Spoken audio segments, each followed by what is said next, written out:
Hello, Joseph Alexander. Thank you so much for talking to us today and helping out with our mailing list series for indie authors. Do you want to just introduce yourself quick and tell everybody a little bit about you? Yeah, my name's Joseph Alexander. About 8-9 years ago, I started writing books about how to play guitar. And from there, that's grown. I ran out of things to write about. I asked sort of musician friends of mine to write their own books. I did the editing and the covers and became a little publishing company. And now, 8 years later, we're working with my hero, some of the greatest musicians on the planet at the moment. And a big part of that sort of journey and success has been building a mailing list. Right now, we've got about 75,000 active people on that mailing list. So it's been a massive part of what we do. Amazing. That is absolutely enormous. So yes, thank you for taking some time out to talk to us today.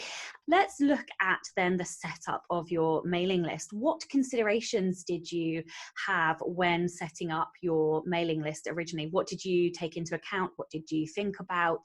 I guess sort of the strategy of looking at your mailing list. Yeah, I think it's difficult to say whether I had a strategy when I started off, because I definitely missed the boat on actually getting signups. What I mean by that is that because I write music books and all of our books contain hundreds of notated examples, I realized very quickly that people wanted to hear what those sounded like. So it's not just dots on a piece of paper. It's kind of, you know what it sounds like. It's music. It really helps. And so with my first book, I started just a really simple WordPress page and just made the music available, like all the MP3s available as the download. And then about a year later, I kind of thought, well, hang on a sec, I could be just building a mailing list. And I didn't really know much about this at the time, but I just used MailChimp at the time because it was free for up to sort of 2,000 people, and put like a sign up wall between the user and getting the audio. And from that sort of built very, very quickly. So the main consideration of mine, and I do sort of try to advise this, particularly with nonfiction, is that what people are going to go and download is like a really valuable thing. It shouldn't just be some sort of, like kind of giveaway for the sake of it. You want people on there because they want to be on there and they're wanting to get like meaningful content. So that was always the biggest first consideration, is how am I going to deliver this content to somebody who's bought one of my books? And I think you need to have above all else, a very practical sense of why you're doing this. And how often do you interact with or sort of email your list? When people sign up, we've got like a 3 email welcome series, which will go out once they've signed up. The first email goes out about 2 hours after they've signed up. Just say, hi, I'm Joseph. This is what we're about. Tomorrow, you're going to get some free guitar lessons. And then 24 hours, 24 hours, 24 hours. And I think our 4th email is like maybe about a week later. Mm-hmm. And that just asks for a review. So in terms of that initial content, it's kind of like a welcome series. It's like almost like an indoctrination into our brand and to what we're about, what we're trying to achieve by teaching the world music. So it's quite a personal sort of connection. So yeah, to answer that question, immediately they'll probably get 4 emails within a week or to 10 days. But those emails are hopefully interesting, hopefully meaningful to them, because they've bought a guitar book, they're going to get guitar lessons. To transition that into, most people who will be listening to this, I would imagine, are novelists, they're fiction writers. I advise, and when I'm working with clients and when we sort of do consultations or even set up these things for people, is that you can engage your readers by talking about your characters and then kind of transitioning that into like a personal story about why that character sort of exists. Authors are terrible at realizing that like people respect them and they're fans and things like that. I tell people that they need to email their readers, and they're like deer in headlights, like, what? Why would anyone want to hear from me? It's like, well, you know, if I bought a book by Haruki Murakami, and I downloaded like a free novella from him, and then he took the time to email me personally, I'd be absolutely psyched to find out about his motivations and his characters and things like that. So, you know, that relationship building can happen really quickly, quite easily, and automated. To build a relationship, so when you release a book later, you can just simply tell your audience about it because they're already fans. So from start to finish, how long does that autoresponder series take? Because you mentioned the first one's just a couple of hours. Is it over a period of weeks? Is it for me, that welcome series, I think it's three emails and then a review request, and that will take, I think, probably about a week to 10 days. And once that is triggered, also once the end of that happens, that will trigger like our sales automation, which is another automation, but that just sends out related books to that in that sort of series to the reader fairly regularly. Actually, so we've got a lot of books. Okay, and so after they've finished that, then do you just update? Do you just email when you have new books out? Do you email at other times? What kind of content do you send once they're through that series? Yeah, I just want to make the point that we're in quite a unique situation of having sort of about 120 books that we're constantly trying to educate people about, but we're also releasing a book every 2 weeks or more. So we are careful with who we email. So definitely, you probably don't want to do exactly what I do, but it would form a good basis. In terms of emailing people after that, we have an automation that actually, it used to send out 2 guitar lessons and then a related book promo each week. I felt that was like really sort of spamming, even though 2/3 of those were like cool stuff people wanted to receive. We actually ended up experimenting, and what we did was we cut the actual lesson videos, and we just stuck with a book promo once a week. Most authors I work with, we recommend like maybe 28 days to launch a book. So if you've got a series, somebody's bought your book, they've downloaded your free content, they're on their list, they've had that little welcome series that we built and automated, and then probably about 28 days later, then they'll get the first promo for book 2, with a few caveats. If you've only put an advert at the front of the book, they will have signed up probably to your mailing list before they've read it. But if you've put that only at the end of the book, they've probably read your book by the time they get to the lead magnet, the free offer. So you know, little things like that to be aware of. So are there, just going back to the autoresponders, are there any tips or tricks or things that authors really ought to put into the autoresponder series? Anything that they really ought not to put into their autoresponder series? We could spend all day talking about how to write a good email that converts, but I think there are probably 5 important constituents to that. You need a subject line that shows up in the preview in the inbox that actually encourages people to click. Talking about your characters seems to work really well. You know, if what's going to happen next between Ron and Hermione, for example, you know, that's getting an engaging subject line is really important, because that's what's going to get the email open. Then you've got the pre-header, which just sits slightly below the subject line, and that will just elaborate slightly on the sort of slightly more clickbaity subject line. Then after that, you should definitely be using a personal greeting. It's very easy. It's normally a one-click process to just, it will be like a code like %, first name, %, and that will just import the reader's first name into that. So instead of hi, it's hi Sasha. You know what I mean? It's personal, and loads of studies have been done on that. It's something like an extra 20% open rate if they can see their line on that. For the welcome series, which, you know, I think is important to have, you want to make friends, become, you know, cultivate sort of fans. Don't sell anything. Like, don't sell anything for that first few, you know, weeks. If it's like, right, you've signed up, buy this, it's really, you know, you're going to get spammed very quickly. If you're there and it's like, hi Joseph, I want to say thank you for buying my book. I just wanted to know, it wants to let you know, blah blah blah, and this book, next book or whatever. Not even, probably not even that. Just make friends, talk about who you are, what you're doing, and your motivations as a writer, or something kind of personal. Do that a few times. No selling, and maybe once you've made friends, ask for a review in like email form. And then so that's sort of the body of email. And then the fifth thing is always use a PS.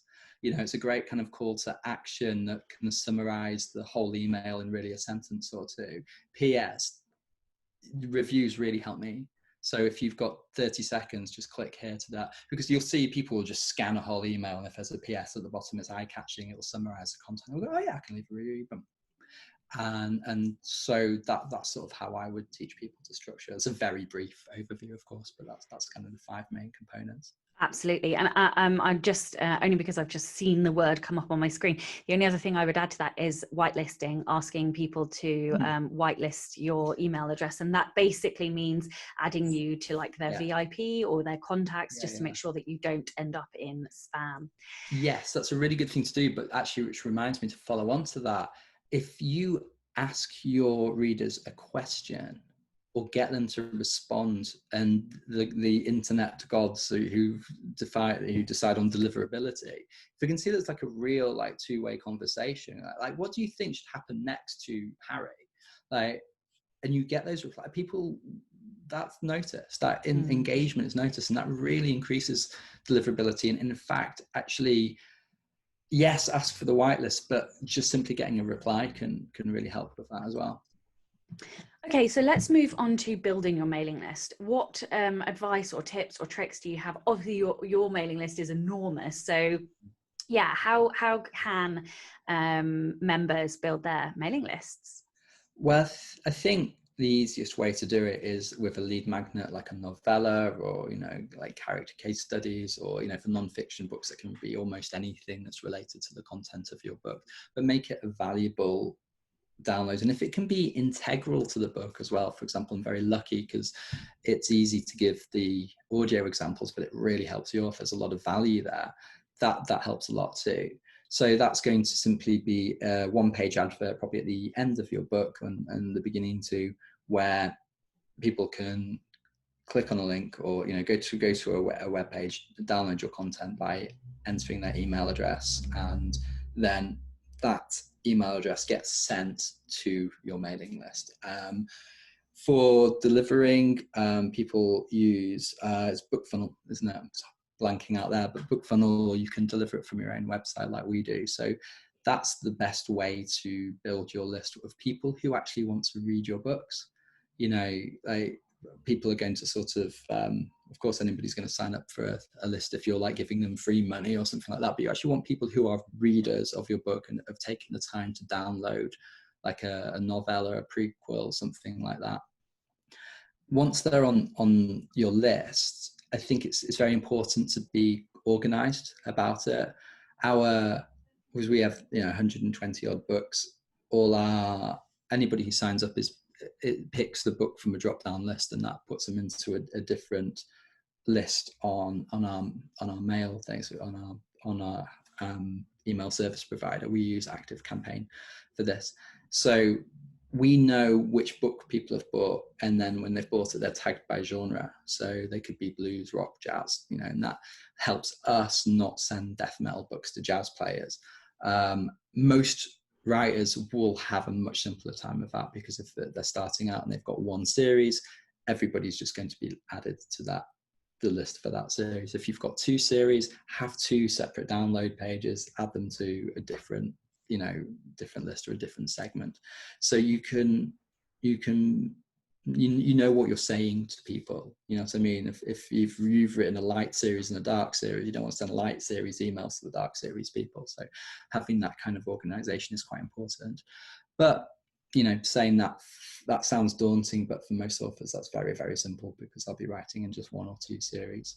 Yeah, I mean, once they're on the list, it becomes a bit of a self-fulfilling cycle. We know, like I say, who's into what kind of music. So when we launch a new book, we launch that book to those people. that sends it right up the Amazon charts. More people find it organically, and then they download our audio and come onto our mailing list, and it becomes this really lovely like cycle of sort of success. Income. Really. Well, yeah, you know what I mean. It does. It sort of does grow. It's not quite exponential, but we do. You know, we see that growing with the mailing list. If you get your welcome series right, people tend to stay around for a while. They do see value there. And it's kind of cool to be able to talk to authors and have them address you by name and things. So in terms of like growth strategy, for us, it's literally been writing more books and getting more downloads and getting more people signing up. So having a strong lead magnet is probably the most important thing there.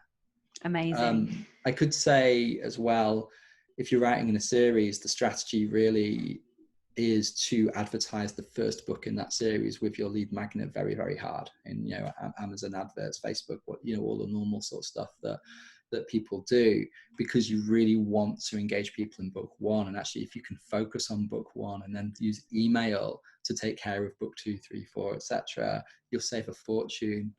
For example, I think at the moment we're spending about $80,000 a year on Amazon ads, which are working and converting, and they're great. But we are email service provider for, I think, 75,000 people. I think is just over $3,000 a year. So actually it's loads cheaper, and you can talk to your audience directly. Try getting Amazon to sort of, guys, can you just send an email out on Tuesday to everyone because I'm launching. It doesn't work like that. You having control of that narrative and is so powerful. So what mindset shift do you wish indie authors and writers would make when it comes to like their mailing list and utilizing it to the best extent possible? Yeah, I think there are 4 like actual paradigm shifts. I'll try and keep this really quick. But the first one is that Amazon just doesn't owe you anything. It's a marketplace. You know, the thing I hear when I'm either interviewed or, you know, I speak at London Book Fair, I always get asked, like, Amazon's not selling my books. Like, well, why should they? It's a marketplace. There's billions of products on there. It's like 40 million books or something. Why should they, you know, focus on yours? You need to send sales to Amazon so that goes up a chart and more people see it. So actually it's your job to sell your book, because the second paradigm is you are now your own publisher. And if you think about the things that a traditional publisher does, and people like to, you know, complain about royalty rates, but like I've written down, you know, traditionally a publisher will take care of submissions, acquisitions, onboarding, talent nurturing, editing, which is line editing, developmental editing, proofreading, printing, which is typesetting, layout, and more proofreading, front covers, back covers, spine print, title pages, ISBNs, distribution, sending out promotional copies, like warehousing, returns, and marketing. And we're like, here's my book. You know what I mean? As an indie author, and you are a publisher. You sort of have to do it. And Amazon made distribution easy, and there's great resources around to get your front covers done and all that kind of stuff. But yeah, you have to market your book, and the best way to do that is by email. The next paradigm is that your readers want to hear from you. I think, as I said before, you know, that if Haruki Murakami like emailed me, I would be psyched. Like, if you're a writer, you're a hero to people. Like, who writes a book? It's a cool thing to do. So actually, be brave. Email your readers; they want to hear from you. And finally, like the sort of biggest paradigm I had, and this is the one that really ties into email marketing, biggest paradigm shift, is that you can launch your book more than once. So if somebody's come onto your mailing list in week 1, you can let them know about, you know, the fact that book 2 is available. You can do it as a big launch, like, you know, book 2 is out now. But then the person that joins your mailing list a week later can get that exact same automated book 2 is out now email a week later than the first person. Because most authors will go, I've written the book, and I'm going to, if I've got any kind of list, I'll email them about it, and then I'll run some ads on Facebook and Amazon, and I'm done. And I'll write book 2 and then do the same thing. How about if you can use email automation to constantly launch every book in your series, like daily, weekly, to new people? That kind of it's like this invisible selling machine that just goes on while you sleep, and it's super cool. And that's like my whole business model for like 8-9 years now. That's what we do. Well, thank you very much for your time today. But would you like to tell everyone where they could find out more about you and your services? Because I know you do also have services for authors now. Yeah, it's self-publish.co.uk, and yeah, we do things. We build like funnels for authors, and set up email automation, and build your welcome series, build your automation, and your sales automation, and all that kind of stuff. And we do editing, layout, Kindle formatting, editing, like you name it. It's a full-on sort of place where authors can come and get whatever service they need, pretty much.